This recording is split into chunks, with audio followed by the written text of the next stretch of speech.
Halaman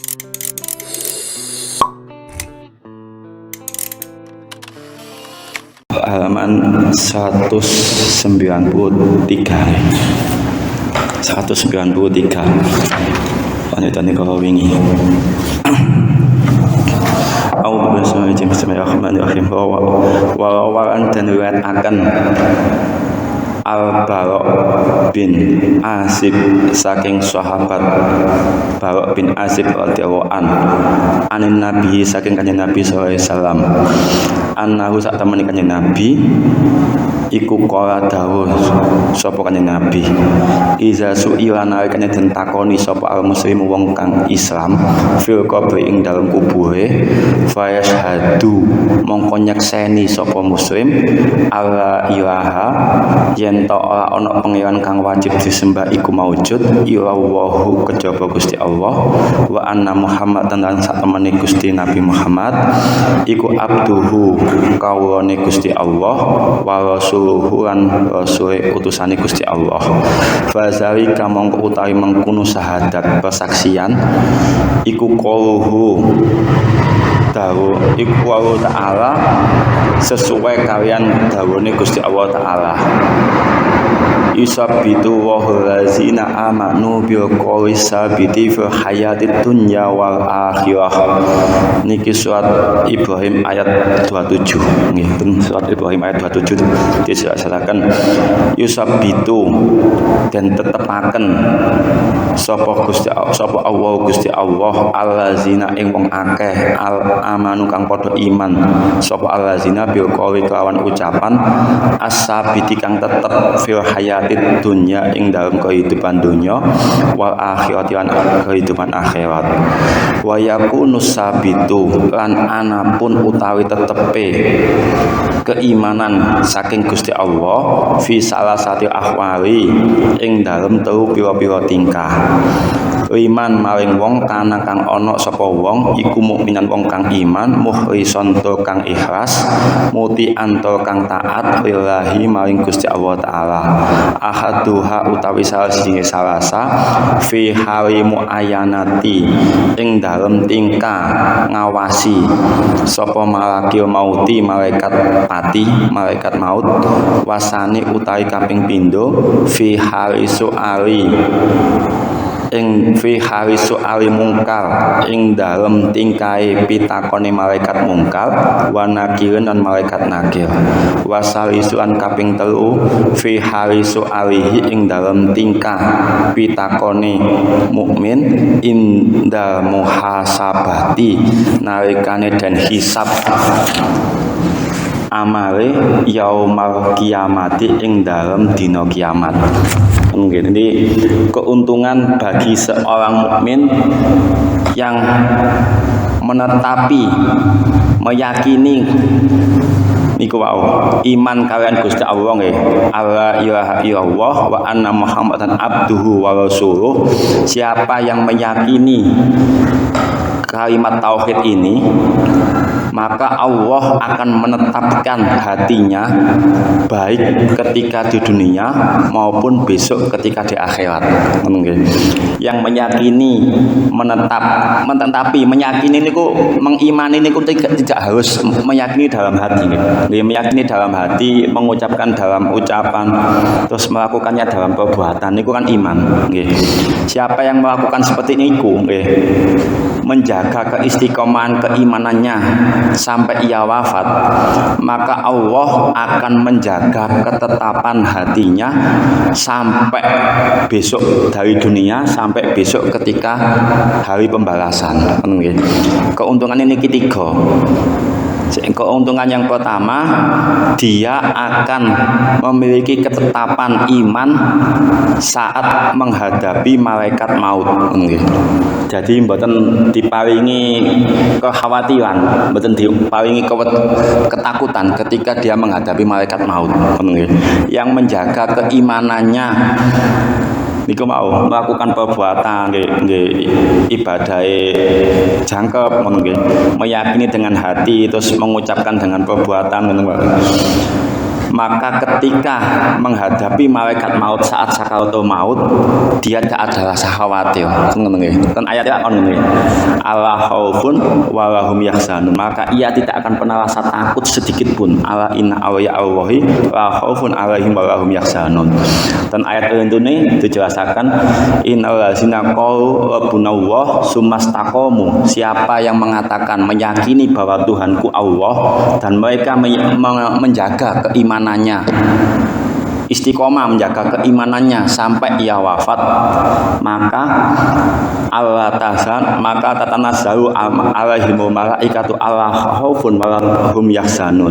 Maka malaikat-malaikat itu akan datang mengilhami dia untuk senantiasa tidak pernah takut menghadapi apapun, baik kehidupan dunia maupun kehidupan akhirat. Ngono nggih.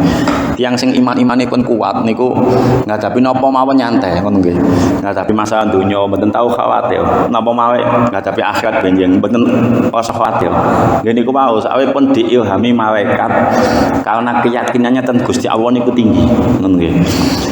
Hanya bergantung kepada Allah. Keyakinan selain Allah dia tidak bergantung selain Allah. Nggih.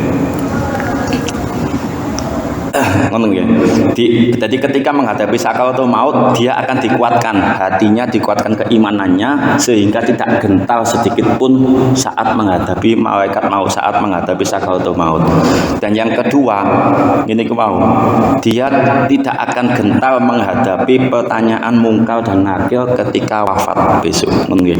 Jadi bagaimanapun menakutkannya malaikat mungkar dan nakir atau malaikat maut, malaikat Israil ngono nggih. Tetap bagi seseorang yang memiliki iman yang kuat, iman yang keyakinan tentang Gusti Allah niku tinggi, nggih. Hanya bergantung kepada Allah dengan ikhlas dan taat, maka tidak akan pernah gentar untuk menghadapi niku wau pertanyaan ini mungkar nakir, tidak akan pernah gentar menghadapi malaikat maut saat sakaratul maut.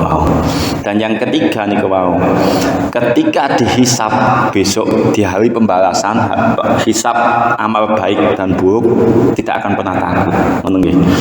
Kata cerita-cerita ingkang ngenten niku kata nggih. Para wali-wali yang memiliki keimanan yang tinggi tentang Gusti Allah niku menghadapi maut, menghadapi mungkar dan nakir niku pun santai mawon, ngono nggih. Ngoten. Soalnya keyakinannya tentang Gusti Allah niku tinggi karena hanya Allah yang pantas ditakuti niku hanya Allah. Selain Allah niku semuanya makhluk. Dan setiap makhluk niku memiliki aturan yang sama di mata Allah. Ngoten nggih. Ngoten. Nggih. Misale niku wau napa? Untuk menghadapi hari pembalasan, misalnya menghadapi yaumul hisab, nggih. Niki hadis niku wonten disebutkan, ketika seseorang niku ditampakkan keburukan niki, mboten enggak ada kebaikan sama sekali. Keburukannya sejauh mata melihat. Ketika ditampakkan keburukannya sejauh mata melihat dan kebaikannya hanya satu, kebaikan ini mek setunggal mawon. Pernah mengucapkan la ilaha illallah Muhammad Rasulullah. Hanya satu mawon kebaikannya. Terus ditimbang kebaikannya niku la ilaha illallah Muhammad Rasulullah niku kali keburukane wau tetep sik menang la ilaha illallah. Ngono nggih. Niku ten hadis sahih niku wonten dijelasaken bahwa tiange sampai nantang awakmu wani ngalano lafaz Allah iki dibanding ke ewekku kabeh sakmene akeh ngono. Dadi malaikat itu sampai ditantang kaya ngoten. Nggih mboten mantun ngono lho. Mboten mantun bahwa kalimat Allah dalam hatinya ia yakini dalam keyakinannya yang kuat bisa mengalahkan semua keburukane ketika ia di dunia ngono nggih. Jadi kata ngoten. Tadi tetap malaikat-malaikat niku kena aturan sebagaimana aturan manusia pada umumnya, bahwa malaikat niku tidak boleh merendahkan kalimat Allah. Malaikat niku mboten kantuk merendahkan Al-Qur'an, tetap mboten kantuk. Jadi untuk menghadapi sakaratul maut bisa dibacakan dengan Quran. Untuk menghadapi pertanyaan malaikat mungkar dan nakir bisa dibacakan dengan Quran. Yang kita hafal tentang Quran. Untuk menghadapi syirat mustaqim besok ya niku buat niku untuk menuju surga niku bisa dibacakan dengan Quran. Quran. Tetap Quran itu memiliki kekuatan yang luar biasa meskipun kita sudah mati. Ngono nggih. Niku dawuhe Syekh Imam Nawawi dalam kitab. Nek awakmu wedi nglewati sirat, wedi kecegon nang neraka, mlaku ambek ucapno Quran. Karena Al-Quran itu tidak akan, neraka itu tidak akan berani membakar orang yang hatinya ada Qurannya. Tetap neraka nggih makhluk, malaikat nggih makhluk, mungkar dan nakir nggih makhluk. Mungkar dan nakir tidak akan berani menyiksa orang yang hatinya ada Qurannya. Jadi tetap memiliki aturan yang sama. Jadi kalau malaikat berani menyiksa orang yang hatinya ada Qurannya, itu sama dengan menginjak Quran. Hukumnya sama kayak manusia pada umumnya. Tetap malaikat kena aturan yang sama. Karena sama-sama makhluknya Allah. Kalau malaikat berani menyiksa orang yang hatinya ada Qurannya, berarti ia sama dengan menginjak-injak Quran. Kalau neraka berani membakar orang yang hatinya ada Qurannya, berarti dia telah merendahkan Quran. Tetap semuanya itu makhluk, dan makhluk Allah kena ketentuan yang sama. Mereka tidak boleh merendahkan nama Allah dan tidak boleh menginjak-injak Quran. Ini pun kuat gini. Orang yang meyakini kalimat Allah dalam hatinya, beriman dumateng Gusti Allah Nabi Muhammad niki pun saged menyelamatkan niku wau. Nggih, terus Nabi kan ngoten, man qala la ilaha illallah dakhala jannah walau zana walau saraqat. Meskipun orang itu pernah berzina, meskipun orang itu pernah mencuri, siapa yang meyakini Allah di dalam hatinya tentang keesaan Allah, maka dia masuk surga. Tapi kapan pasti masuk surga, pasti masuk surga. Dan karena nopo kalimat la ilaha illallah itu kalimat kebenaran yang hak, kebenaran yang tidak bisa terbantahkan, kebenaran yang tidak bisa dibantahkan. Karena kebenaran yang tidak bisa terbantahkan, jadi tidak akan pernah disaingi oleh apapun.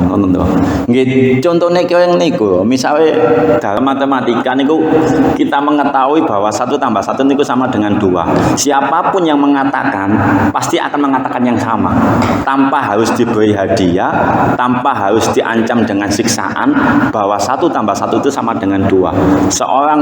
Misalkan seorang presiden juga mengatakan 1 tambah 1 sama dengan 2. Seorang lonte, seorang pelacur mengatakan 1 tambah 1 sama dengan 2. Itu kebenaran yang seperti itu. Apalagi Allah, keesaan Allah itu kebenarannya melebihi hitung-hitungan seperti itu. Kebenaran Allah itu di atas segala-galanya. Tidak peduli siapapun yang mengucapkan, maka Allah akan melindunginya. Itu kebenaran yang hak, yang hakiki, yang tidak akan pernah dibantah oleh siapapun.